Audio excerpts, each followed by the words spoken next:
राष्ट्रीय स्वास्थ्य मिशन उत्तर प्रदेश के द्वारा जिलों के बजट को शून्य करने के आदेश के बाद कर्मचारियों के वेतन भुगतान में देरी हो रही थी, जिससे कर्मचारी काफी परेशान थे। क्योंकि एक तो इन कर्मियों को अल्प मानदेय मिलता है और इस तरह के आदेश आने से कर्मियों को और सारी समस्याओं का सामना करना पड़ता है। संयुक्त राष्ट्रीय स्वास्थ्य मिशन कर्मचारी संघ के प्रदेश महामंत्री योगेश उपाध्याय ने इस समस्या के हल के लिए तुरंत ही सरकार से कर्मचारियों के वेतन भुगतान में आने वाली बाधाओं को दूर करने के लिए अपील की और बजट में शून्यकरण के आदेश को वापस लेने की मांग की। इसके अलावा समस्या का जल्द समाधान नहीं होने पर आंदोलन की भी चेतावनी दी गई थी, लेकिन यहां तक की नौबत नहीं आई, बल्कि संघ के प्रयास से बजट आवंटित हो गया, जिससे कर्मचारियों के बीच में खुशियों का माहौल है। प्रदेश महामंत्री योगेश उपाध्याय का कहना है कि महीने की शुरुआत में इस तरह के आदेश जारी करना कर्मचारियों के लिए हानिकारक साबित हो रहा है। इससे न केवल कर्मचारियों की आर्थिक स्थिति प्रभावित होती है, बल्कि भ्रष्टाचार और शोषण के रास्ते भी खुल सकते हैं और ऐसे सरकार आगे कोई काम न करे जिससे कि इन कर्मचारियों को समस्याओं का सामना करना पड़े। क्योंकि स्वास्थ्य विभाग के कर्मचारी वो कर्मचारी हैं जो लगातार दिन रात मेहनत करते हैं और किसी भी समस्या का सामना करते हैं। तो ऐसे में इन कर्मचारियों के साथ ऐसा दोबारा न किया जाए कि इनको और ऐसी समस्याओं का सामना करना पड़े। इस विषय पर ज्यादा जानकारी देते हुए उन्होंने अटल टीवी से बातचीत करते हुए क्या कुछ कहा, आप भी सुनिए।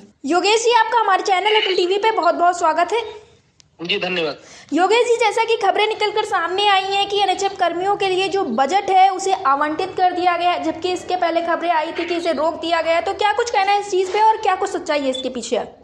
जी 8 तारीख को मिशन निदेशक कार्यालय से वित्त नियंत्रक महोदय द्वारा एक पत्र जारी किया गया था जी, जिसमें समस्त जनपद मुख्य चिकित्सा अधिकारियों को कहा गया था, निर्देशित किया गया था कि जो भी बजट है वेतन के लिए या अन्य जो भी मद के बजट हैं जी, वो सब जीरो अकाउंट में जीरो बैलेंस कर दिए गए, जिस वजह से वेतन के लिए जो भी सीट्स लगी थी बैंक में जी, वो सारी रिजेक्ट हो गई और वेतन का भुगतान अधिकांश जनपदों में नहीं हो पाया था जी।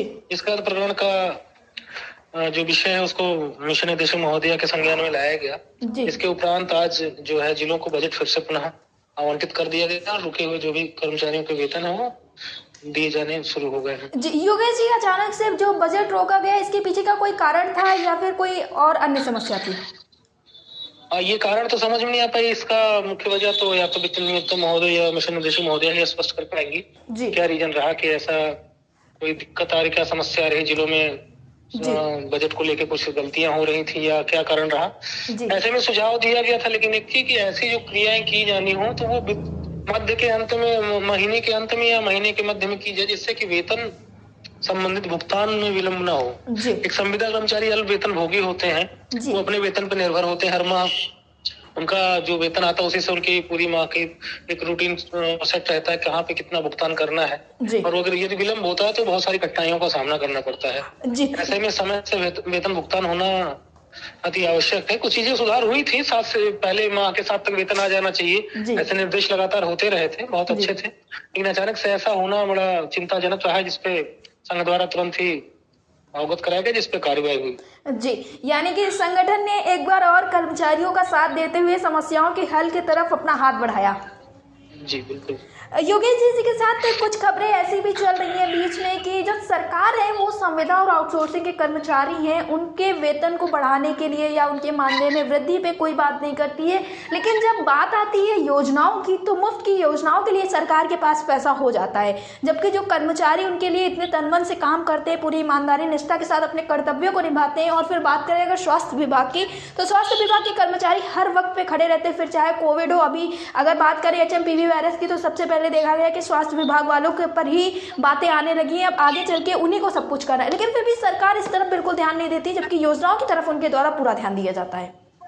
जी बिल्कुल, जाहिर सी बात है। कभी बड़े संस्थान को आप देखेंगे, किसी भी सरकार को कोई सिस्टम अगर एक चलाने के लिए सबसे आवश्यक होता है, जो आपके अंग है सबसे पहले आपको उनको मजबूत करना होगा, उसके बाद उनके माध्यम से जो सर्विसेज दी जा रही हैं जनता को, आम जनमानस को, वो बेहतर हो सकती है। लेकिन सरकार का ऐसा कि अपना हाथ ही कमजोर कर रखा है, जो उनके हाथ है जिनके माध्यम से आम जनमानस को सुविधाएं प्रदान करानी है, वो हाथ ही कमजोर है। इस वजह से कहीं ना कहीं इसका नुकसान कार्यक्रमों के क्रियान्वयन में भी दिखता है कि उस मनोयोग से कर्मचारी काम नहीं कर पाता है। किसी भी बड़े प्राइवेट कंपनी के संस्थानों की बात कर ले या अन्य प्रदेशों की बात कर ले, जहाँ पे ऐसी सुविधाएं हैं वहाँ अपने आप ही कार्यक्रमों का क्रियान्वयन और जन सुविधाएं, जो स्वास्थ्य सुविधाएं बेहतर मिल पाती है। इसलिए सरकार से बार बार आग्रह रहा है, सुझाव भी रहा है कि ऐसे में सर्वप्रथम जो आपके अंग है, जो कोविड में सबसे ज्यादा सहयोग किए, काम किए, यही कर्मचारी थे। कोविड में पूरा तन मन धन से काम किया और उसके बाद आज ये था कि सबसे पहले उत्तर प्रदेश कोविड से निजात पाने में एक मॉडल के रूप में उभर के आया था। तो ऐसी दशा में ऐसे कर्मचारियों के साथ मजबूती प्रदान करने सरकार को भी कहीं ना कहीं फायदा होगा।